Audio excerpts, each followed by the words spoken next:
Pong! Be ti'n neud? Be ti'n feddwl cloddio am air? Chei di ddim air yn y dror yna, mae'n llawn hyn sothach. Pong! Nid air yw hwnna, a dyw e ddim hyd yn oed yn gweithio. Wel, Busta, fel mae'n digwydd, mae Lieutenant Pong yn gywir. Mae nwyddau trydanol yn aml yn cynnwys metelau gwerthfawr fel air neu arian. Os yw'r rhain yn cael eu hailgylchu, gellir defnyddio'r deunyddiau gwerthfawr yma eto.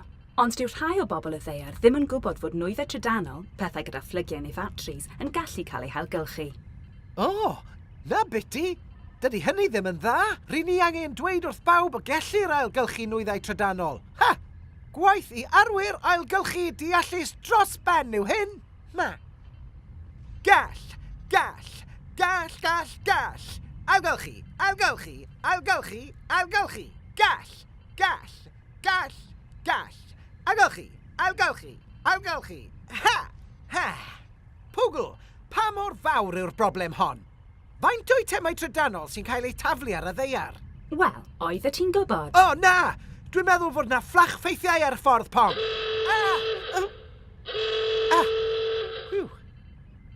Gwastraff trydanol yw'r math o wastraff sy'n tyfu fwyaf cyflym gan fod pobl y ddaear yn prynu ac yn taflu mwy a mwy o nwyddau trydanol. Yn y Deyrnas Unedig bob blwyddyn, mae tua 1.4 miliwn tynnell o nwyddau trydanol yn cael ei prynu, ac mae tua'r un faint o wastraff trydanol yn cael ei greu. Dim ond tua hanner y gwastraff hwn sy'n cael ei ailgylchu, ac ychydig iawn sy'n cael ei ailddefnyddio. Waw! Mae hynna'n llawer o bethau nad ydyn nhw'n cael eu hailgylchu, bod hi'n bosib. Lawrlwyth a ffeil gwybodaeth, Pwgl. Wrth gwrs, Busta. Pam ailgylchu nwyddau trydanol? 1. Mae ailgylchu'n arbed ynni. Mae gwneud eitemau newydd o nwyddau trydanol wedi eu hailgylchu yn defnyddio llai o ynni na gwneud cynhyrchion o'r newydd. 2. Mae ailgylchu'n arbed adnoddau. Mae deunyddiau gwerthfawr fel plastigion a metelau prin neu werthfawr yn cael ei defnyddio eto, nid ei gwastraffu. 3. Mae ailgylchu yn rhoi hen nwyddau trydanol yn bethau defnyddiol newydd sbon. Felly, mae ailgylchu yn 1. Arbed ynni. 2. Arbed adnoddau. 3. Gwneud pethau newydd. 3, 2, 1. Ailgylchu! Hoffech chi wylio fideo sydd yn egluro beth sy'n digwydd i nwyddau trydanol pan mae pobl y ddaear yn ei hailgylchu? Please, Pwgl. Y gall hen offer trydanol ymddangos yn ddiwerth, maen nhw'n llawn deunyddiau gwerthfawr. Mae canolfannau ailgylchu'r cynghoren casglu hen offer trydanol i'w cludo i ganolfannau ailbrosesu, fydd yn ei malu'n ddarnau bach i'w hailgylchu. Pwgl, beth yw canolfannau ailgylchu'r cyngor? Dyna'r llefydd y mae pobl y ddaear yn mynd â phethau sydd ddim fel arfer yn cael eu casglu o'i cartrefu i'w ailgylchu.